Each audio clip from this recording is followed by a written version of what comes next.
Hello, नमस्कार दोस्तों। आज हम बात करेंगे रतन इंडिया पावर स्टॉक्स के बारे में और इस स्टॉक्स में अब मुझे यहाँ पर दिखाई दे रहा है स्टॉक्स में बढ़ने का कारण। यहाँ पर मैंने आपको मंथली चार्ट के बेसिस पर इस स्टॉक्स पर जो है टेक्निकल लेवल्स पर हमने लेवल से बात की थी और इस स्टॉक्स में मंथली चार्ट के बेसिस पर हमने इस कैंडल का जो लो था वो और इस कैंडल का जो लो था यहाँ पे मंथली चार्ट में हमने सपोर्ट वाला एरिया बताया था और हमने ये कहा था कि ये स्टॉक्स हमारा लगातार जो है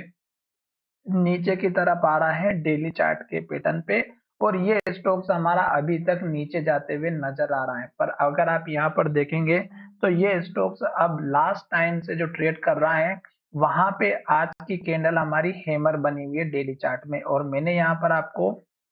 मंथली चार्ट के बेसिस पे इस कैंडल का लो और इस कैंडल के हाई का टारगेट दिया था और स्टॉक्स ने हमारा इसी के बीच में टारगेट बनाया और अब स्टॉक्स नीचे की तरफ आ रहा है। फिर मैंने आपको मंथली चार्ट के बेसिस पे इस कैंडल का हाई और इस कैंडल का हाई जो कि यहाँ पे सपोर्ट वाला एरिया है, यहाँ पर ये मैंने सपोर्ट का एरिया यहाँ पे बनाया था और स्टॉक अभी हमारा यहीं पर बना हुआ है। तो अब अगर आप यहाँ पर देखेंगे तो जो स्टॉक्स में गिरावट हुई थी वो तो मैंने आपके साथ ऑलरेडी बता भी दिया था और स्टॉक्स में कहा था कि स्टॉक लगातार नीचे की तरफ जाते हुए नजर आ रहा है। तो अब इस स्टॉक्स में आपको बाइंग तभी लेना है जब स्टॉक्स में हमारा सपोर्ट वाला एरिया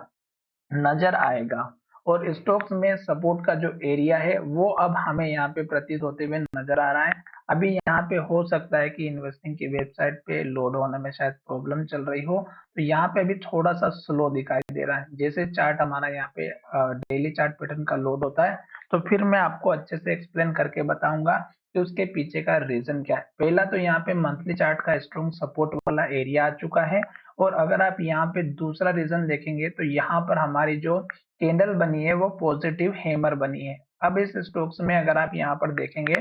तो ये स्टॉक्स ने पहले भी लो बनाया था, यहाँ पर भी लो बनाया था। अब ये कैंडल अगर नीचे बनती है और हाई का ब्रेकआउट होता है तो स्टॉक ऊपर जाता है और अगर ये कैंडल हमारी जो है उल्टी बनती है और ऊपर बनती है यानी कि इन्वर्टेड हैमर बनती है और लो का ब्रेकआउट होता है तो नीचे की तरफ आता है। और मैंने आपसे कहा था